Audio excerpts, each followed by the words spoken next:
Hi, my name is Duval. I'm a doctor of physical therapy, and today I'm going to be showing you how to use a therapy ball to roll out some of the muscles in your foot and ankle.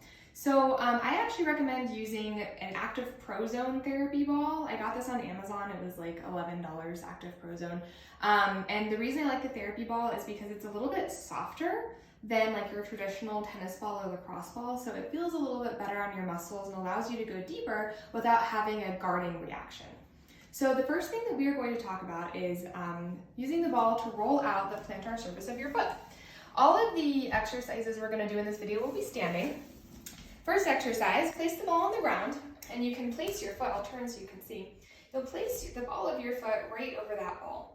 Now you can roll forwards and backwards, side to side, try to find areas that have some tightness and restriction to them and really dig into those areas, right? So find those areas and allow the ball to release them. You can even go up to your toes and allow the toes to spread over the ball. This should feel really good if any of you are suffering from plantar fasciitis, any soreness on the bottom of your foot. This is a great technique to loosen it up. Okay.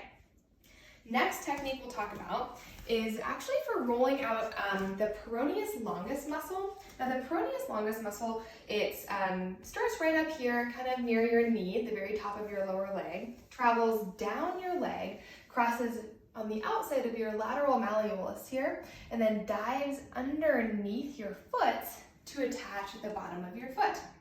This muscle can absolutely get sore, it can get overworked.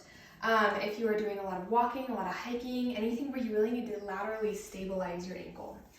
The best way to roll it out is to take the ball and place it on the wall right next to that muscle.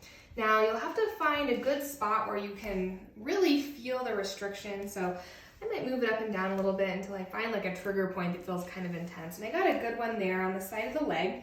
And from here, lean into the wall a little bit and then just go up and down on your tippy toe. I'm just going to reposition mine because I'm losing it a little bit here. So up and down. Now the reason we're going up and down is because one of the actions of the Peroneus longus is plantar flexion, that's pointing your foot. So as you go up and down on your tippy toe here, you're actually pumping the muscle and bringing blood flow to the muscle and making the rolling technique a little bit more effective. Okay, next technique is for the gastrocnemius, that's the big muscle in the back of your calf. You'll turn with your back to the wall, place your therapy ball in between your calf and the wall, and then try to straighten your knee against the ball. So when I straighten my knee, it's actually pinning the ball to the wall with my calf. Once you have that knee nice and straight and the ball feels like it's pinned to the wall pretty well, you can do the same thing that you did with the Peroneus longus technique. That's going up and down on your tippy toe to pump blood flow into the calf musculature and really work through that trigger point that you found. You can also go side to side. Yeah, that's a little bit of a different technique. It might be a little more intense, but if you've really found a good spot, you can go side to side, just bringing your heel from one side to the other and rotating on the ball of your foot to really get into that tight, knotted trigger point. Okay, next technique that we are going to do is for a pretty deep muscle. It's called your posterior tibialis. It's underneath your gastrocnemius, so this technique doesn't directly access it, but the position of the ball will put force through the outer musculature so that you can actually access that inner muscle. For this, you're going to be better served using a doorway because the posterior tibialis is actually on the inside, the medial side of your calf. So what you'll do is take your ball and place it in between kind of that medial calf area right here and the wall. Once you get it positioned pretty good, you'll lean into the wall a bit so that you can really pin that ball to the wall. And then you guessed it, you're going to do the same thing up and down on your tippy toe.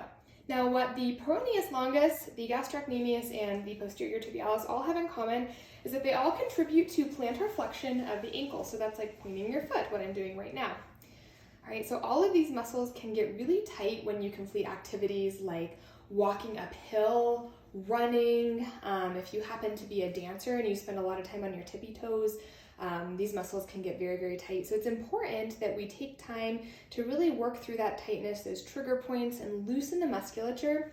Having nice, loose, functional plantar flexors will reduce your risk for things like plantar fasciitis, like Achilles tendonitis, and can really just make your walking, your hiking, your running a lot more comfortable.